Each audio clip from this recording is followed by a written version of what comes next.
WrestleMania 1, Fábio. Começando já pela WrestleMania 1 aqui, que foi o pai de tudo isso que a gente tá acompanhando aí, né, nesse caminho até chegar na 41. Lá na WrestleMania 1, o Vince McMahon apostou tudo que ele tinha nesse evento. Ah, Elba, mas eu sei que ele apostou, todo mundo sabe disso, ele deu tudo de si pra esse evento funcionar. Não, quando eu falo que ele apostou, é porque ele apostou tudo. O cara chegou a hipotecar a casa dele só pra poder dar certo e conseguir colocar todo o dinheiro possível nesse evento. E deu super certo, né? A gente sabe que até por conta da conexão ali do Rock and Wrestling, né, de convidar várias celebridades para esse evento, funcionou super e deu um tom de maior grandiosidade também para esse evento. Então, celebridades como Mr. T, Muhammad Ali, Cyndi Lauper, Liberati, enfim, cara, fizeram isso ser gigantesco. A bizarra WrestleMania 2, a curiosidade aqui, é que foi gravada em 3 cidades diferentes. Eu sei que muita gente já sabe disso, né, mas é sempre importante frisar a bizarrice que isso foi e como o Vince McMahon não quis arriscar isso nunca mais. O evento foi transmitido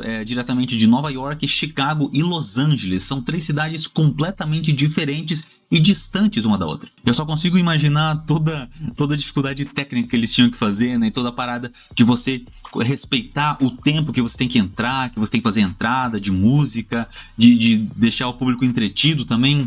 Deve ter sido uma dor de cabeça absurda. Já na grandiosíssima WrestleMania 3, a tão prestigiada WrestleMania 3, a curiosidade aqui é um pouquinho polêmica, tá? Porque não se tem certeza disso aqui. Mas a curiosidade é que foi um dos maiores públicos, né? Até 2016, o maior público de uma WrestleMania, com mais de 93 mil pessoas. Esse evento que aconteceu lá no Pontiac Silverdome, né, em Detroit. O grande problema é que não teve isso de pessoas no evento. Dizem que deram só uma inflada ali nos números e tal, pra deixar isso mais grandioso do que realmente foi. Principalmente por ter toda a parada ali do Hulk Hogan contra o The Giant, né, e tudo mais. Enfim, eles falaram assim, vamos aumentar um pouquinho as pessoas aí que eles não vão notar quanto deu. O que tudo indica, acredita-se que teve entre 78 mil a 88 mil, mas assim, não tira a grandiosidade desse evento. Ainda assim, continua sendo um baita de um evento. Só que o grande problema é que você mentir que teve mais de 93 mil pessoas não faz nenhum sentido. Nem Super Bowl nessa época pegava tudo isso aí de pessoas. Já na subestimada WrestleMania 4, onde o Macho Man teve 4 lutas só nessa noite. A curiosidade aqui é que foi a única WrestleMania que teve um torneio para declarar um novo campeão da WWE. Campeão esse, como eu acabei de falar, foi o Macho Man. E o de 14 lutadores ali, né, e o Macho Man acabou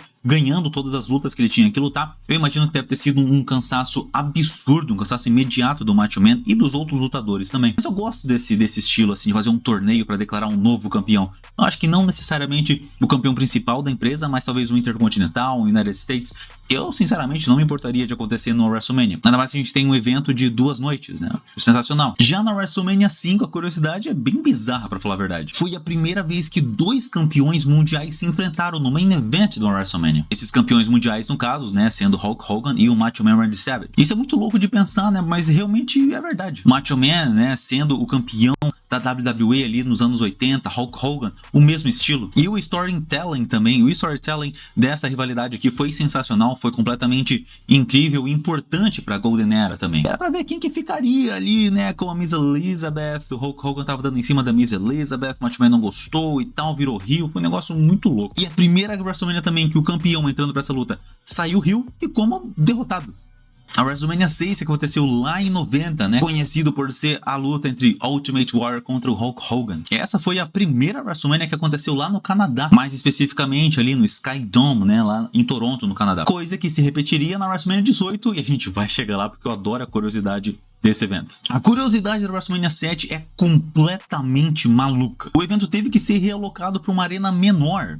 Sim, originalmente, né, o evento era para acontecer no Los Angeles Memorial Coliseum, que cabia por volta ali de 100 mil pessoas, mais ou menos. Só que do nada teve que ser mudado para Sports Arena, que cabia um pouquinho mais ali de 16 mil. Olha a diferença que a gente tá falando aqui. Mas por que isso, Alba, você me pergunta? E eu te digo, meu nobre seguidor. Oficialmente foi alegado que foram problemas de segurança contra o Sergeant Slaughter. Pra quem não sabe, essa WrestleMania aconteceu em 91, no auge da Guerra do Golfo. E nessa época aqui, o Sergeant Slaughter tinha virado a casaca, né? Abandonou os Estados Unidos para se juntar ao Iron Sheik. Só que assim, os Estados Unidos estava em guerra, ele entrou em guerra, pra variar, é claro. Só que tipo assim, a gente tá falando de uma era em que todo mundo acreditava em kayfabe. Então as pessoas começaram a ficar malucas e ele acabou até recebendo ameaça de morte. Então eles tiveram que mudar para uma arena menor para poder ter um maior controle do público que entrava e saía dali. Mas na realidade eles só mudaram para uma arena menor porque não vendeu ingresso suficiente mesmo. A WrestleMania 8 lá em 92 foi vendida como a única WrestleMania que teria um Double Main Event. Sim, foi vendida que teria um Main Event duplo. Isso antes ali de ter 2 noites numa WrestleMania. A gente muito bem sabe que isso não existe, né? E só a última luta é realmente o Main Event, não importa o que você diga. Essas lutas foram o Ric Flair contra o Macho Man, baita de uma luta, e o Hulk Hogan contra o Sid Justice. Apesar de que o plano original era para ser Ric Flair contra o Hulk Hogan. Só que eles já tiveram algumas lutas ali durante os house shows, né? Que são os eventos não televisionados. Só que eles não tinham química nenhuma, eles não se davam bem ali no ringue, então era muito complicado eles terem que ter uma luta decente, né? Eles não conseguiam ter uma luta boa. E aí falaram assim, mano, o Flair ele é mais técnico, o Macho Man também, coloca os dois numa luta aí. A bizarra WrestleMania 9, conhecida como uma das piores WrestleManias de todos os tempos, foi a primeira WrestleMania a acontecer ao ar livre. E a primeira e a única, ainda bem, a acontecer com uma temática romana.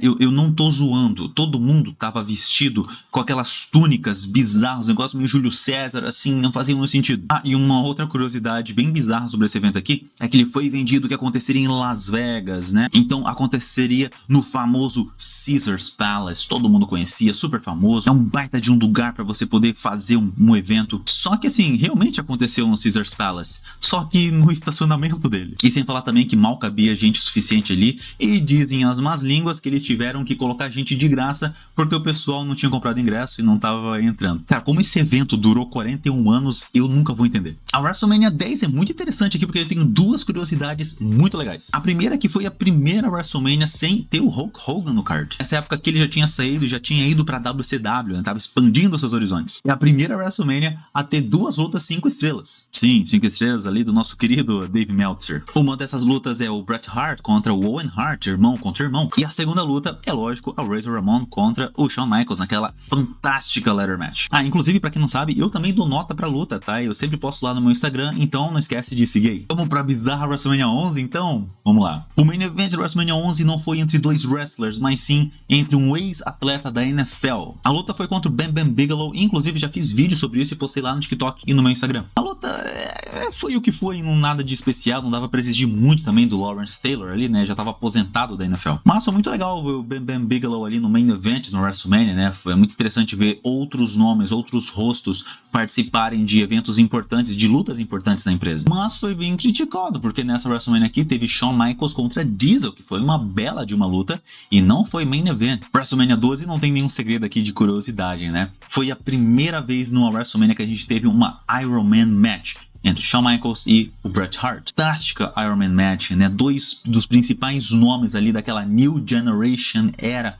E é um negócio fenomenal. Não só isso, essa luta durou mais de 60 minutos. Eu já falei dessa luta no meu último vídeo que eu falei da melhor luta de cada uma das WrestleManias, tá? Dá uma olhadinha aí no último vídeo que apareceu. A curiosidade da WrestleMania 13, que aconteceu lá em 97, é que a gente teve pela primeira vez um double turn histórico numa WrestleMania. Pra quem não sabe, um double turn é quando você tem o mocinho virando vilão e o vilão virando mocinho. O babyface virando o heel e o heel virando o babyface. Nesse caso, o Stone Cold Steve Austin entrou como heel e o Bret Hart entrou como babyface. Só que depois daquele final ali, onde o Bret Hart fez o Stone Cold Steve Austin sangrar e chegar a fazer ele desmaiar, o Bret Hart acabou saindo como um heel, como um vilão. E o Stone Cold, por ter resistido a toda essa dor, saiu como babyface. Olha que maluco isso. E não só isso também, o Stone Cold Steve Austin precisou muito dessa vitória aqui, porque consagrou ele como um incrível nome. E o pessoal ficou muito atrás dele, né? Deu muito suporte pra ele. Falando do WrestleMania 14, né? O Stone Cold Steve Austin, ele lutou contra o Shawn Michaels. Só que a curiosidade dessa WrestleMania aqui envolve mais o Shawn Michaels. Ele lutou essa WrestleMania aqui, né? WrestleMania 14, 98, completamente baleado das costas. Ele tava completamente machucado. Essa WrestleMania que aconteceu no final de março, ele se machucou no Royal Rumble contra o Undertaker numa casket match, onde ele bateu com a lombar bem na quina do caixão, né? Já falei sobre isso também outras vezes em outros vídeos. Bruce Pritchard, inclusive, diz que na noite ali da WrestleMania, eles tiveram que injetar 4 injeções no Shawn Michaels para ele poder parar de sentir dor e conseguir chegar no final da luta. Depois disso, como todos sabem, foi a primeira aposentadoria dele. E já que a gente tá falando de atitude era, vamos falar um pouquinho de Vince Russo também, né? Porque lá na WrestleMania 15 em 99, o Vince Russo teve uma bela ideia de fazer um torneio estilo Mortal Kombat. Não, calma aí, eles não iam se matar de fato ali, tá? Mas ele teve uma brilhante ideia de fazer o WrestleMania Tournament of Champions, né? O torneio dos campeões. E a ideia era muito simples, né? O Mortal Kombat nessa época estava fazendo super sucesso ali nos anos 90. Então ele falou assim, a gente vai colocar no plano 2D 2 lutadores frente a frente e um pano de fundo ridículo atrás com vários cenários diferentes e o pessoal vai ficar lutando entre si ali. Não preciso nem falar que essa ideia foi vetada, né? Mas apesar de que não é tão óbvio assim, porque teve ideias muito piores aqui, inclusive do Vince Russo. Mas essa ideia pelo menos serviu pra alguma coisa, né? Porque a gente teve, por exemplo, o Brawl for All, que era uma luta de boxe ali, negócio bem hardcore e real, inclusive, o pessoal se machucava de verdade. E sem falar também das lutas, né, de bastidores. Então até que serviu pra alguma coisa essa ideia dele. Curiosidade, WrestleMania 2000, né, a WrestleMania 16 que aconteceu em 2000, essa WrestleMania não teve nenhuma luta 1 a 1. É absurdo isso. Todo o card dessa WrestleMania foi tipo duplas, time, e até o main event foi um Fatal 4-Way entre o Big Show, Mick Foley, The Rock e o Triple H. Ah, e algo muito legal também, e inédito até aqui, foi que o Triple H se tornou o primeiro heel a sair campeão de uma WrestleMania. Olha que legal. WrestleMania 17, a curiosidade, é bem famosa e bem polêmica e bem triste também. Como todos sabem, né, em 2001, o Paul Heyman tinha vendido completamente a ECW para a WWE, para o Vince McMahon. O grande problema é que o Paul Heyman nunca contou para os lutadores, principalmente os mais próximos dele, que ele estaria vendendo a ECW. Ele falou que isso ali duraria para sempre e nenhum dos lutadores que faziam parte da ECW precisavam se preocupar com o dinheiro, porque todo mundo ficaria empregado. O grande problema é que o Tommy Dreamer se sentiu muito traído pelo Paul Heyman porque ele estava desempregado. Depois que ele saiu da ECW, né, depois dessa venda da ECW, o Tommy Dreamer ficou sem emprego. Ele entrou numa depressão profunda e a ideia dele, e é a curiosidade desse vídeo aqui, era de matar o Paul Heyman ao vivo na WrestleMania. Nessa época, o Paul Heyman, ele era comentarista da WWE, então ele ficava na mesa de comentaristas, né, que é logo de costas pro público ali, igual é hoje. Então ele iria comprar o ingresso, ele iria pra WrestleMania, sentaria perto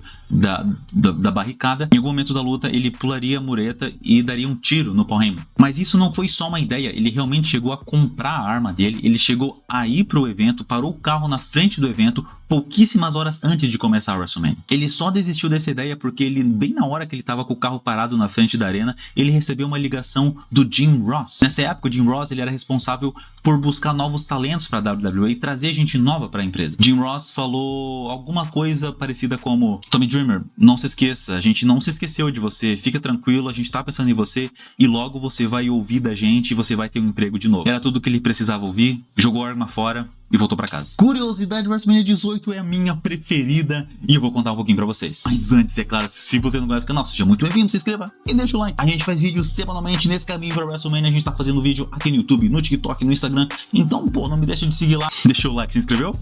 Vambora? A curiosidade do WrestleMania 18 é a minha preferida porque foi aquela incrível luta do Hulk Hogan e o The Rock, que era pra ser o main event, inclusive. E o que aconteceu foi que o Hulk Hogan e o The Rock tiveram que improvisar basicamente 90% da luta porque o Hulk Hogan era heel, o The Rock era babyface, mas o público não tava nem aí. Tava todo mundo torcendo pro Hulk Hogan. Era o retorno do Hulk Hogan, né? Era a primeira grande luta do Hulk Hogan na WWE e, pô, era contra o The Rock, cara, é tipo uma passagem de bastão, tá ligado? Ah, e lembra que teve lá aquela WrestleMania que aconteceu no Canadá? Esta aqui também aconteceu no Canadá. E o público canadense, né? Nunca decepciona. Então, no final da luta ali, que era só pra ter, tipo assim, ah, beleza, o The Rock vai ganhar e tal, acabou ali, não sei o quê. Eles tiveram que improvisar ali, mandaram o Kevin Nash, mandaram o Razor Ramon lá, né? Porque eles faziam parte da NWO e tal. E aí acabou que o Hulk Hogan e o The Rock se juntaram ali, né? E tal. Então teve um face turn do Hulk Hogan, né? E junto com o The Rock ali, e aí o Hulk Hogan não teve jeito, né? Teve que virar face de novo, porque ninguém ia aguentar ele como heel, ninguém queria ver ele como heel. A curiosidade do WrestleMania 19 é porque foi a última luta do Stone Cold Steve Austin na WWE até aquela luta surpresa dele contra o Kevin Owens em 2022. A WrestleMania 19, né, o número dela não fala por si só, porque foram 19 anos até o Stone Cold Steve Austin sair da aposentadoria. Já na WrestleMania 20, que aconteceu lá em 2004, também envolve o Stone Cold Steve Austin. O plano original era para ter Goldberg contra o Stone Cold ao invés de Goldberg contra o Brock Lesnar. Nessa época aqui, o Goldberg e o Brock Lesnar já estavam de saída da WWE, eles não iam ficar muito mais tempo, mas a ideia era pro Stone Cold lutar contra o Goldberg. Só que tinha um grande problema. O Stone Cold fazia parte da WWE, mas o contrato dele não colocava ele e o nome dele como lutador, mas sim como uma pessoa de bastidores. Então a emissora, né, Spike TV, não conseguiria liberar o Stone Cold e falar o nome dele ali, apresentar o personagem dele como lutador, apenas como alguém que fazia parte da comissão. Não teve nenhum jeito. Então eles falaram assim, cara, o Goldberg vai sair, o Brock Lesnar vai sair, vamos colocar os dois entre eles, o Stone Cold vai aparecer só que como árbitro. O resultado, aquela luta horrível que a gente teve entre os dois. WrestleMania 21 é sensacional, né? Porque foi a primeira WrestleMania que aconteceu lá em Hollywood e a grande curiosidade aqui é que teve as cenas promocionais parodiando vários filmes hollywoodianos. Então os lutadores eles se vestiam e ficavam ali tipo uns 2 minutos fazendo alguma cena de algum filme famoso da época. Então teve, por exemplo, o Booker T, o Eric Guerreiro parodiando o Pulp Fiction. Teve o Triple H parodiando o Braveheart, né? Enfim, foi tipo muito legal, muito divertido. Coisa que eles iriam repetir na WrestleMania 39, que também aconteceu em Hollywood. Mas é claro, com impacto bem menor, mas ainda resgatando aquela acidez ali, aquele humor bem legal dessa época. A curiosidade do WrestleMania 22 é completamente triste, mas não é nenhuma surpresa pra ninguém. No auge da era das divas aqui da WWE, o Vince McMahon resolveu colocar uma ladder match feminina na WrestleMania. Teria nomes como Victoria, Mick James, Lita, Trish Stratus. Só que de repente ele falou assim, cara, não vou colocar. Ele cortou essa incrível ladder match, que poderia ter sido incrível, porque ele achou que o público não se importaria o suficiente. Na verdade, quem não se importava era ele. E cara, isso aqui mostra completamente como a divisão feminina era vista e como sempre tinha sido vista na WWE nessa época. A WrestleMania 23 aconteceu lá em 2007, né? Um dos grandes eventos ali, uma das grandes lutas que teria era o cabelo contra cabelo do Vince McMahon e do Donald Trump. A ideia partiu do próprio Vince McMahon, né, que ele teria o cabelo raspado, só que o Donald Trump, como sempre, ele acabou falando demais e acabou dando um spoiler aí do que aconteceria. Ele falou, tipo, pra todo mundo ali que o Vince McMahon iria raspar o cabelo, deu spoiler de tudo que aconteceria na luta, enfim, e o Vince McMahon ficou completamente bravo com ele, mas no final os dois são bilionários e não importa nada. Na WrestleMania 24, a primeira WrestleMania que aconteceu em HD na WWE, mas essa não é a curiosidade, tá? Mas foi lá em 2008. Eles resolveram colocar sons falsos do público pra agradecer ainda mais o Ric Flair. Ric Flair, que nessa WrestleMania teve aquela luta contra o Shawn Michaels, né? E acabou perdendo e se aposentando, teoricamente. E o público realmente estava gritando, thank you, Rick, batendo palma e tudo mais. Só que o Vince McMahon não achou o suficiente e resolveu colocar sons falsos para poder aumentar ainda mais a emoção do público e de quem assistia, principalmente. A da WrestleMania 25, lá em 2009, não faz nenhum sentido. Vocês estão ligados que nessa WrestleMania aconteceu talvez a melhor luta de todos os tempos de uma WrestleMania, que foi Undertaker contra o Shawn Michaels. Mas essa luta não era pra acontecer. O Vince McMahon falou que, tipo assim, pô, essa luta não vai encaixar no card, não faz nenhum sentido e tal, o tempo tá muito grande, vamos colocar mais pro começo. Mas depois de muita insistência do Shawn Michaels e do Undertaker, eles falaram assim, cara, não.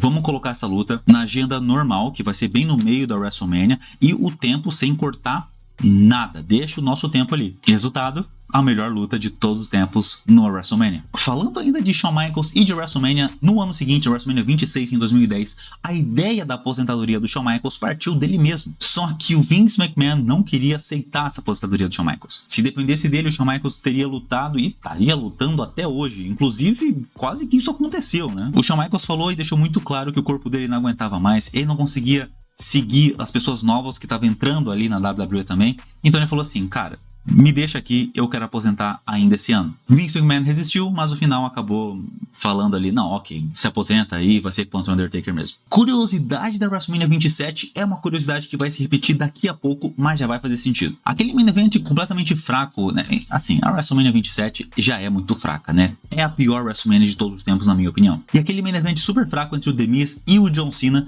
aconteceu uma versão alternativa desse evento. Mas no final, o The Miz acabou ganhando essa luta. Só que teve uma versão alternativa que a WWE usaria como uma carta na manga, que era a versão onde o John Cena ganharia essa luta, e aí eles colocariam, tipo assim, em DVD, mostraria ali na tela, falaria o pessoal assim, não, aconteceu uma coisa errada ali e tal. Na verdade era pro John Cena ter ganho, enfim, eles usariam de alguma forma ali e fariam com que o John Cena saísse campeão essa luta. Uma das minhas WrestleManias preferidas, WrestleMania 28, lá em 2012. Aquela fantástica luta do Once in a Lifetime entre o John Cena e o The Rock. Teve regras especiais, não na luta, mas nos bastidores da empresa. Pois é, a rivalidade estava tão alta e era tão pura que eles tinham um vestiário para cada um, eles não podiam se conversar, você não podia atrapalhar a concentração deles. Na verdade, durante o evento, ninguém poderia fazer promo tão impactante assim que tirasse o foco da luta entre o John Cena e o The Rock. Pois é, dois dos caras mais mimados da história da WWE, né? Lógico que não seria diferente aqui. Mas ok, porque foi uma bela de uma luta e, pô, John Cena contra o The Rock seria sensacional mesmo, e foi de fato, né? Pena que cometeram o erro de repetir essa luta no ano seguinte. Só que a WrestleMania 29 a gente não vai falar de John Cena e The Rock, mas a gente vai falar de CM Punk. Depois da luta dele contra o Undertaker na WrestleMania 29, ele considerou seriamente sair da empresa nessa época. Nessa época ele já tava de saco cheio, né? E realmente ele sentia que ninguém respeitava ele de fato. Depois dessa luta ele teria feito o que ele fez de fato um ano depois, né? Depois do Royal Rumble de 2014, que é só simplesmente não voltar mais pra WWE e dar o pé. Mas tudo mudou quando o Undertaker chegou no vestiário do CM Punk e agradeceu ele, falou que foi uma luta fenomenal, mostrou super respeito pro CM Punk também, daí ele falou assim, tá, ok, pelo menos alguém aqui me respeita. E foi isso. WrestleMania 30, lá em 2014, WrestleMania que o Undertaker perdeu a streak dele pro Brock Lesnar, hein? Falando em streak, essa é a curiosidade, apenas 3 pessoas sabiam do fim da streak. Eram elas Undertaker, Brock Lesnar e Vince McMahon. E é lógico, assim, né, que aqui é uma coisa que a gente pode questionar um pouquinho, porque a gente sabe que envolve muito mais pessoas para uma decisão dessa do que apenas 3, né? O dono e 2 dos lutadores ali. Mas, ao que tudo indica, nem o juiz sabia, ele só recebeu um aviso no ponto do ouvido dele e falou assim, conta até 3, agora não importa o que acontecer. Falando em coisas que surgiram logo antes do evento, tamo aí então, WrestleMania 31 lá em 2015, hein? WrestleMania super querida pelo público aí. Vocês estão ligados que teve o Heist of the Center do Seth Rollins, né? Ele roubou o título do Roman Reigns e do Brock Lesnar e fez o maior cash-in da história. Só que esse cash-in, aparentemente, ele só surgiu durante ali o evento, no meio do evento. O grande problema é que o Roman Reigns nessa época o pessoal não queria levar ele a sério, ninguém levava ele a sério. E o Vince McMahon ficou com medo, tipo assim, cara, o pessoal vai vaiar muito o Roman Reigns, não vai pegar bem pra empresa. E o Brock Lesnar, pô, o pessoal já não gosta muito do Brock Lesnar, não vai aguentar mais ele como campeão. Então, assim, vamos fazer uma coisa maluca aqui. E aí dizem que chamaram o Seth Rollins ali no escritório do Vince McMahon, do Triple H, e falaram assim, cara, é isso que vai acontecer, e aconteceu. Na WrestleMania 32, naquela Hell in a Cell entre o Shane McMahon e o Undertaker, aparentemente tinha muita, mas muita proteção na mesa e que o Shane McMahon se jogou lá de cima do topo da cela. Dizem que tinha mais uma mesa embaixo, né, um pouco mais confortável, tinha vários colchonetes também e isso é verdade também, que você consegue perceber isso depois que ele cai ali. Era um colchonete que ele inflava, só que a partir do impacto ele amolecia e você não conseguia ver que tinha ali algo para proteger ele de fato. Isso não ajudou muito porque ele teve várias fraturas na costela, mas assim, baita momento também. WrestleMania 33 em 2017, sabe aquela entrada lá do Triple H da Stephanie McMahon? Foi inspirada em Mad Max, pois é. Só que ela quase não aconteceu por conta da chuva. Essa WrestleMania que foi lá na Flórida, né? A gente sabe que a Flórida é um negócio meio Brasil, assim, né? Principalmente eu aqui que moro no sul do país. Negócio que assim, chove, mas assim, chove muito e é chato demais aquela chuvinha que deixa tudo derrapando e tal. E esse era o medo deles. Eles tinham muito medo de ter dado alguma coisa errada, de estragar a moto, de alguém se acidentar ali, a Stephanie McMahon cair da moto, enfim. Acabou que eles conseguiram secar e aconteceu a entrada normalmente. A WrestleMania 34 aconteceu lá em 2018 e algo muito importante aconteceu nessa época aqui. Se você é da cultura pop, assim como eu, você sabe que em 2018 teve o final de Game of Thrones. A gente não vai discutir aqui se o final foi bom ou não, né? Mas não foi mesmo. Mas a HBO tava implorando pro público assistir Game of Thrones, então eles tiveram várias coisas promocionais, assim, de aparecer em várias outras mídias, né? Como a WWE, como jogos, eventos, esportes, enfim, eles queriam promover o final de Game of Thrones. Então a entrada da Charlotte Flair, ela acabou usando um roupão que era de fato da série Game of Thrones. Era um figurino da Daenerys e ela utilizou ali depois de fazer uns recortes e tal para poder caber nela e deixar no estilo mais Charlotte Flair. WrestleMania 35 é uma curiosidade meio óbvia aqui, né? Mas teve um erro na contagem de 3 ali no final da luta. Foi o primeiro main event feminino de uma WrestleMania, né? Então aquele final com a Ronda Rousey ali realmente foi bem polêmico. Porque acabou onde a Becky Lynch fez um crucifix na Ronda Rousey, só que o ombro dela não estava muito firme no chão e aí o juiz Vince fez a contagem de 3, só que meio que não era pra ter acabado ali. Era pra vitória ser limpa, mas ficou meio suja, pegou meio mal. Por um evento desse tamanho ter acabado de forma tão contraditória, multaram o árbitro em $500. Mas dizem que foi parte do roteiro, né? Não sei. Na WrestleMania 36, a WrestleMania da pandemia, lá em 2020, naquela luta entre o Undertaker e AJ Styles, né, que teve aquela Boneyard Match, vocês estão ligados, né? Vocês lembram dessa luta aí? Você já parou pra pensar que Boneyard Match e essa palavra Boneyard, ela simplesmente não existe? Boneyard Match, na verdade, é só um sinônimo pra cemitério, né? É o jardim de ossos. Mas por que então que eles não utilizaram um cemitério? Porque estava no auge da pandemia e a emissora Fox, ela não queria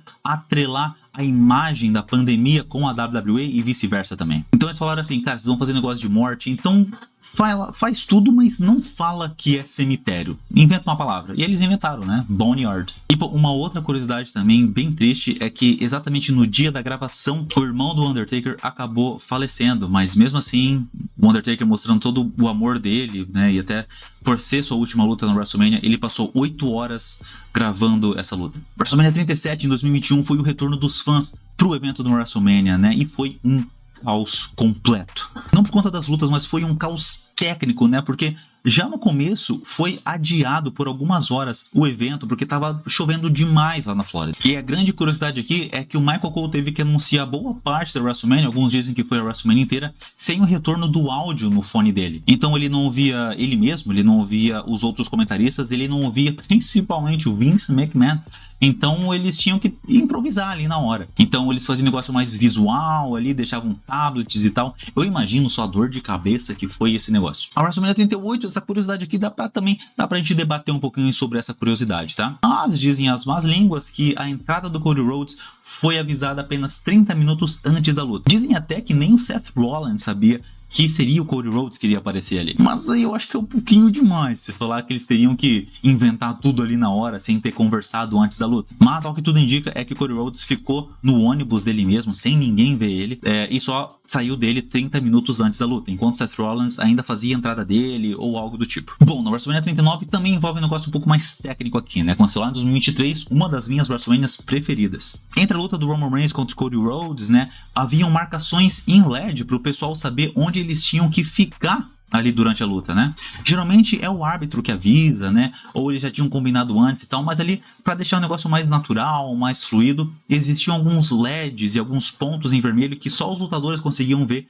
e aí você sabia onde você poderia se locomover para acontecer algum momento importante da luta. No final, inclusive, onde Solo Sikoa aparece para poder bater no Cody Rhodes, né, e fazer ele perder a luta, você percebe que o Cody Rhodes está levando o Roman Reigns até o canto ali, ele está esperando o Solo Sikoa chegar. Isso mostra que ele percebeu que teria que ir para aquele canto ali, só que talvez ele não sabia nem o que aconteceria. E na última WrestleMania que aconteceu, WrestleMania 40 lá no ano passado, também vai falar de Roman Reigns contra Cody Rhodes. E a gente também vai reciclar uma curiosidade aqui. Existiram 2 finais alternativos para essa luta, você acredita ou não? Ao que tudo indica é que, assim, Cody Rhodes, lógico, né, foi o plano original, ele ter ganho de fato, e foi o que a WWE seguiu e tal, mas eles tinham um plano aí, uma carta na manga, né, que era o Roman Reigns ganhar também. E ao que tudo indica, cara, isso realmente foi até gravado. Mas como que eles mostrariam isso se foi ao vivo, Alba? Parece que seria um negócio do tipo, o Roman Reigns e o Cody Rhodes estariam brigando lá na rampa e tal, e aí eles iriam pro backstage. Só que aí haveria um corte de câmera.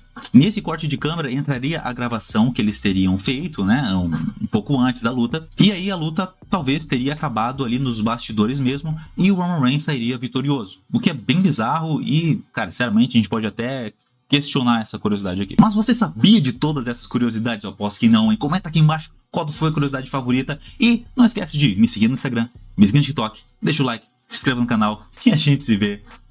Fui!